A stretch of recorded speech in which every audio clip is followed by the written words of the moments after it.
Što je porluk? Porluk je dvogodišnja zdrava biljka, visoka do 85 cm, srodna luku, češnjaku i vlascu. Porluk.com je web stranica zdravog i edukativnog sadržaja i emisija ponedjeljkom uvečer.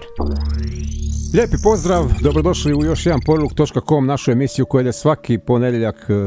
Danas imamo u dnevnom redu jedan zanimljivi film koji je, zamislite, riječki, a i jedinstveni.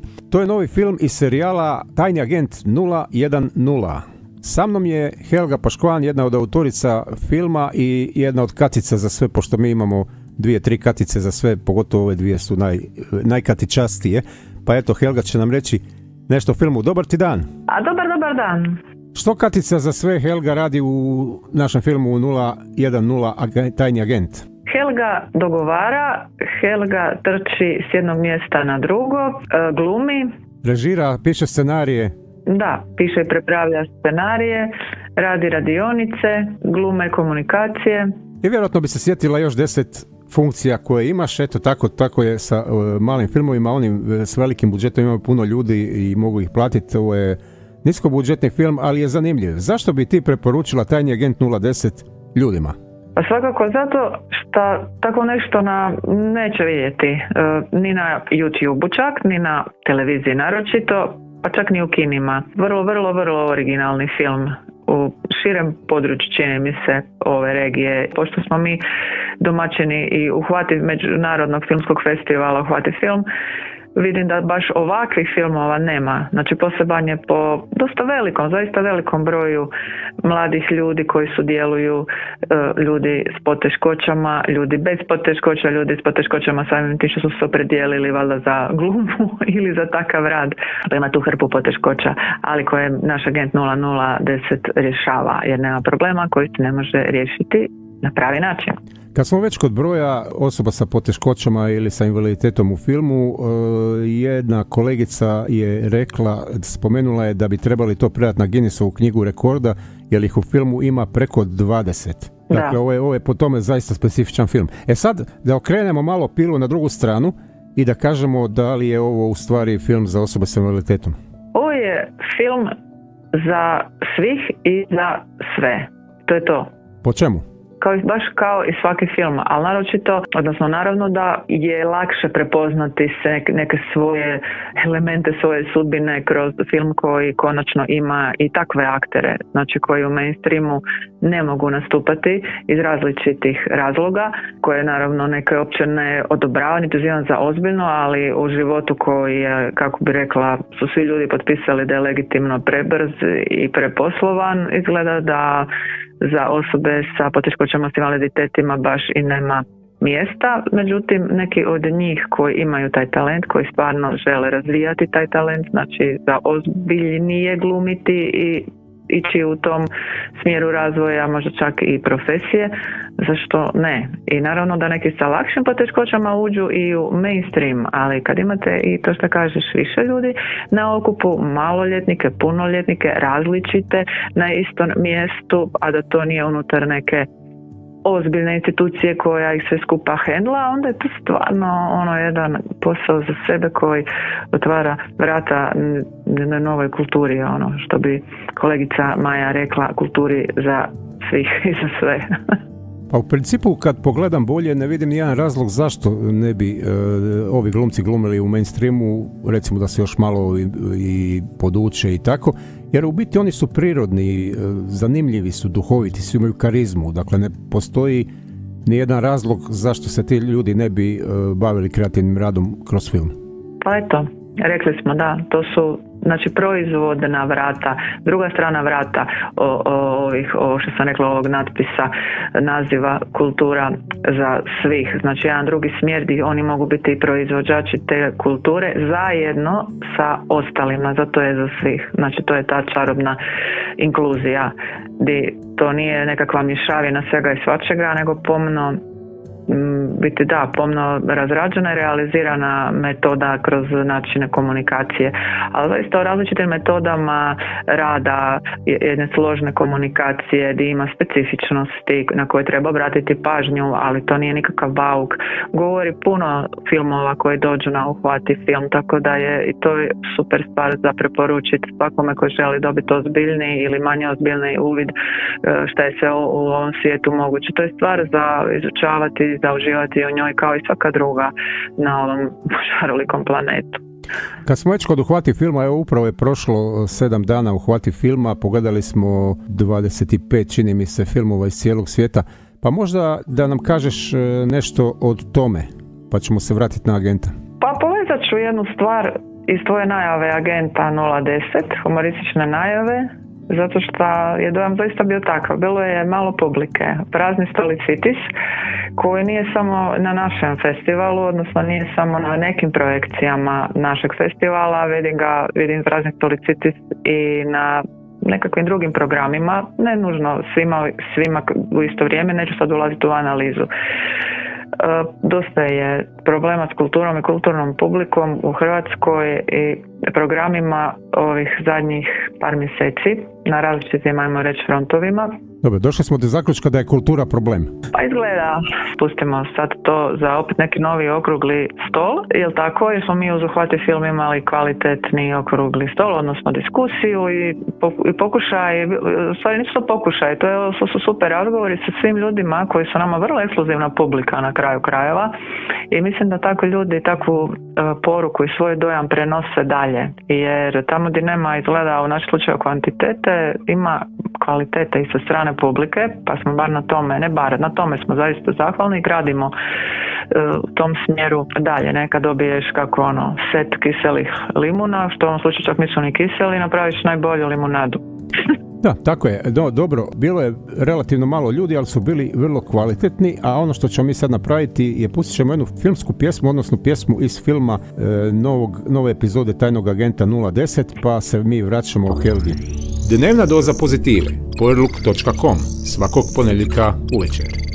Još uvijek smo u emisiji powerlook.com, sa mnom je Helga Paškovan, jedna od autorica 5. epizode čak već filma Tajni agent 010, ova epizoda se zove Apokalipsa, wow.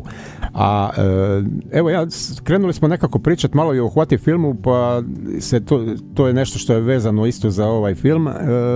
Pričali smo o praznom stolicitisu, praznim stolicama, ajmo sad malo pričati o onim nekoliko koji su bile pune, ti ljudi su bili jako zadovoljni.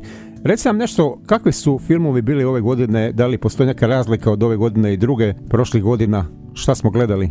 Ovako, što mogu primijetiti, ove godine nije bilo puno filmova iz područja suvremenog plesa. Zašto mi to pada na pamet? Jer zaista prethodnih godina dolazilo dosta takvih filmova, da li zbog toga jer su se nekako insajderski radili filmovi u vrijeme korone, gdje su ljudi kroz ekspresiju tijela pričali i zaista jesu svoju neku životnu tihu priču, to je meni bilo fascinantno.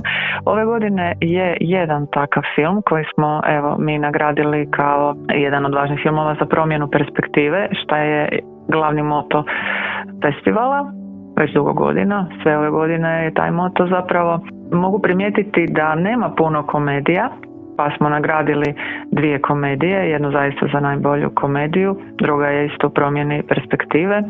Imali smo kroz naš interni riječki žiri pogled na najbolja, znači 3 igrana, 3 dokumentarna, 3 promjene perspektive i još nekakva 3 highlighta, znači među ostalima spomenuta komedija.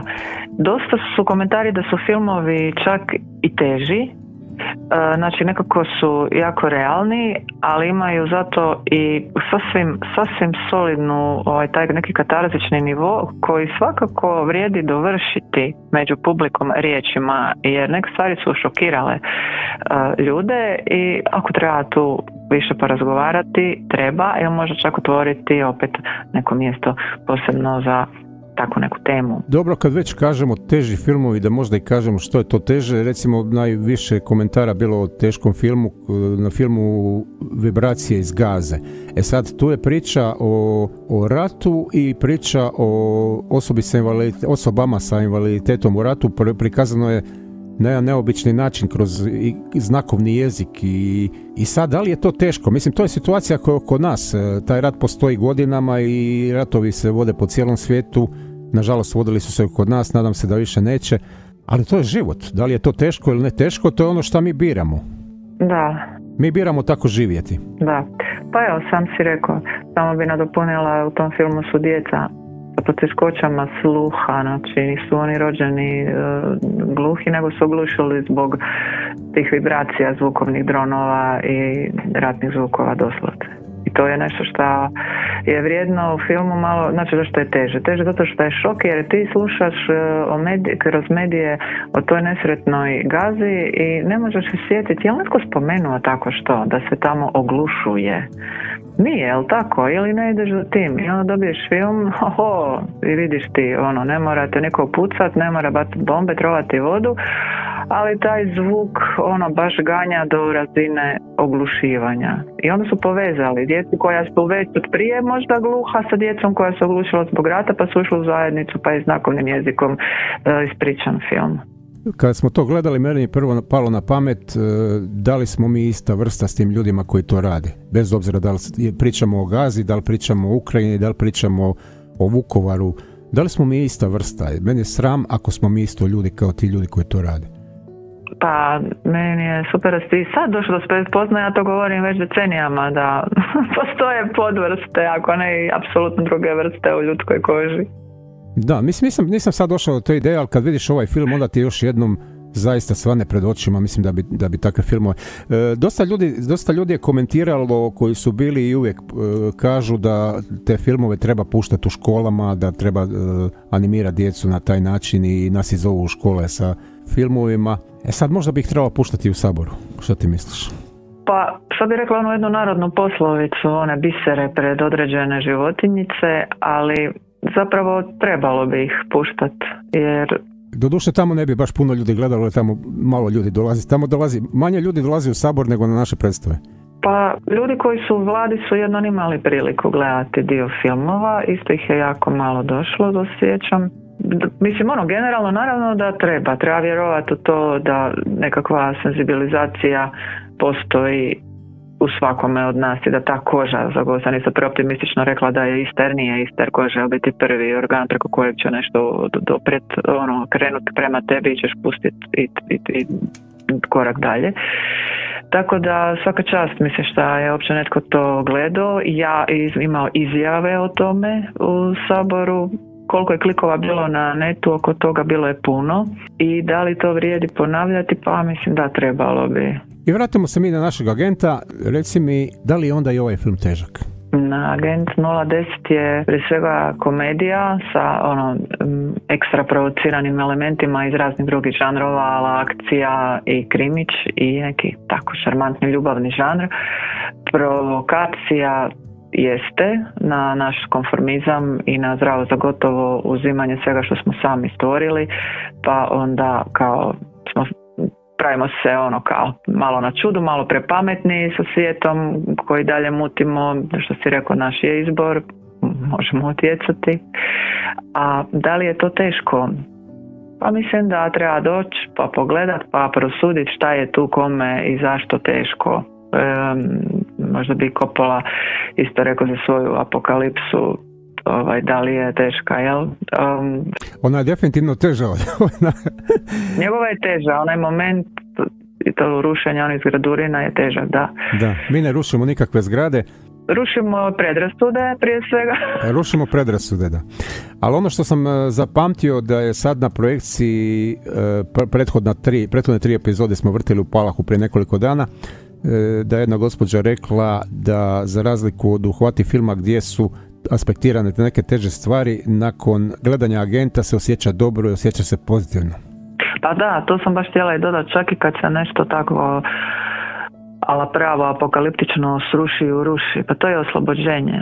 Ako se kroz to srušila gomila prevara i nekakvih krivih, nikad ispravljenih, što se kaže, drina ili koječega, da, super, normalno da će ti biti lakše. A agentima ipak su i uloge napravljene tako da su lepršave, a ne morbidne, šta nekad izgleda je ta, što smo spomenuli, predrasudu u toliko ucrtana u ljudima da se boje doći pogledat film u kom su glumci sa poteškoćama, sa drugčijim tijelom, sa drugčijim načinom govora, međusobnih reakcija.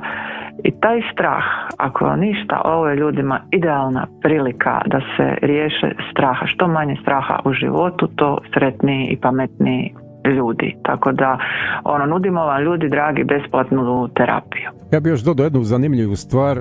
Često se osjeti i čuje nekakvo sažaljenje prema tim ljudima, prema toj djeci. Ono što je zanimljivo da ta djeca, ti mladi ljudi imaju bogatiji život, kulturni i sportski nego prosječni stanovnik Rijeke i Hrvatske.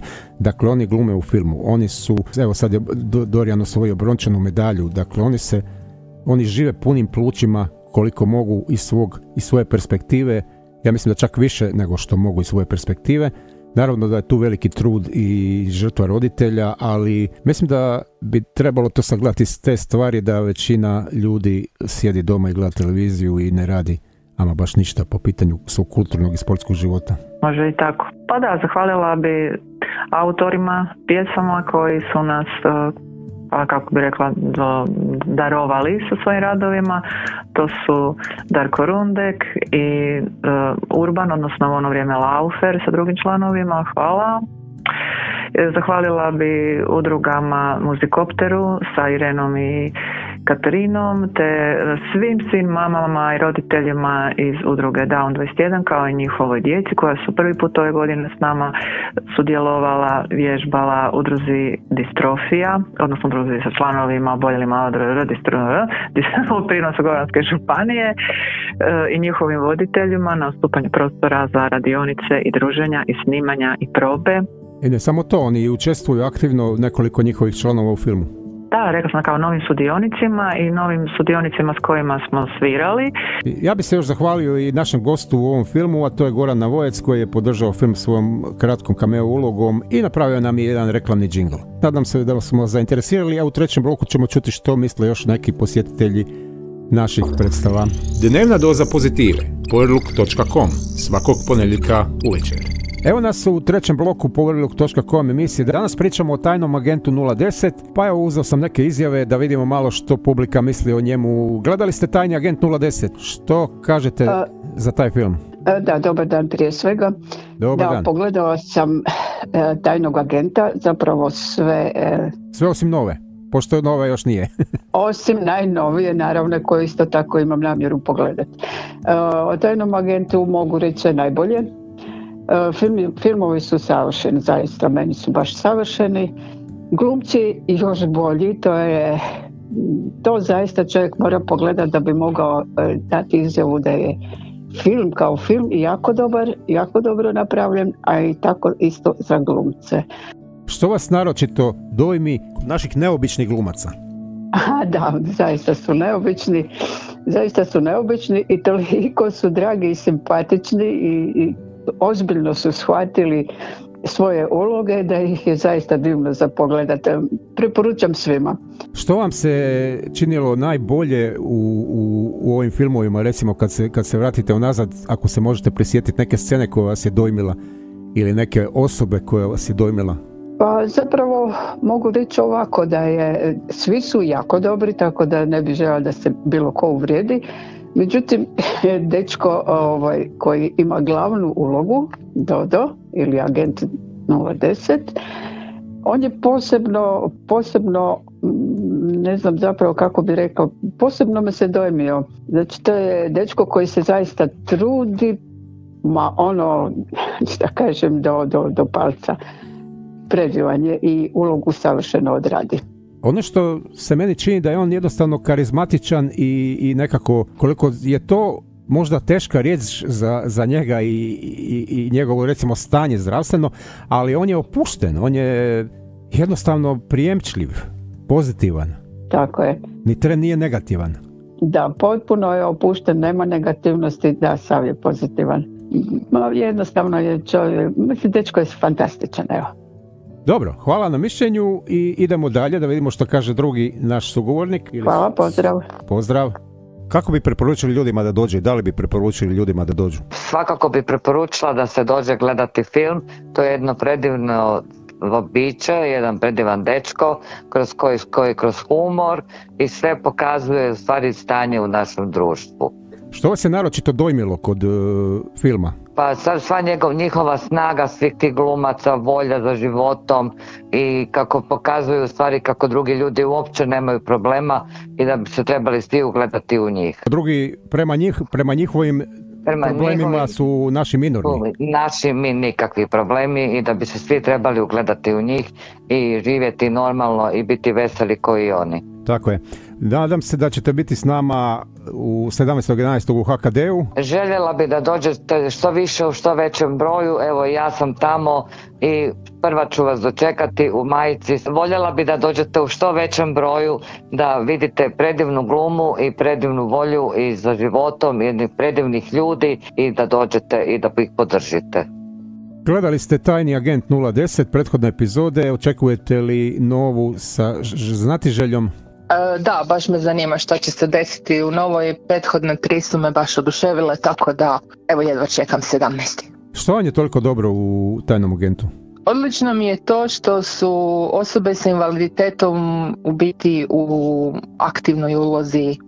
Znači, to je jedan krimić, u stvari to su krimići, ta serija su krimići gdje osobe sa invaliditetom jednostavno zaborave svoj invaliditet. Zaborave svoj invaliditet i rade stvari koje rade obični junaci u akcijskim filmovima. Tako da to je stvarno vrlo poučno, pogotovo za mlade je vrlo važno da vide takve stvari, da vide da u biti nema granica, da osoba može sve bez obzira na nekakve nedostatke koje ima. Kaže se da su filmovi motivirajući i da nekako dižu.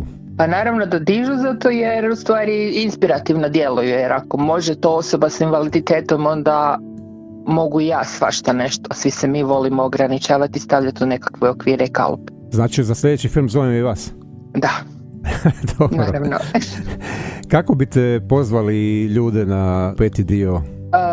Dođite, zabavite se, pogledajte kako se može na razne načine i sa različitim ograničenjima živjeti, uživati u životu i postojati. Dobro, zahvaljujem. Nadam se da se vidimo na premijeri 17.11. je Apokalipsa Wow, 5. nastavak, 5. epizoda, nije toliko nastavak, serije Tajnog agenta 010 u HKD-u u 19.30 na večer. Kao što najava kaže, a vi vidite u čemu je fora, $100 za prvih 100 posjetitelja, a za 101. ćemo vidjeti što će biti. Hvala što ste nas slušali i vidimo se na premijeri Tajnog agenta. Idemo se. Dnevna doza pozitive. Powerlook.com svakog ponedjeljka uvečer.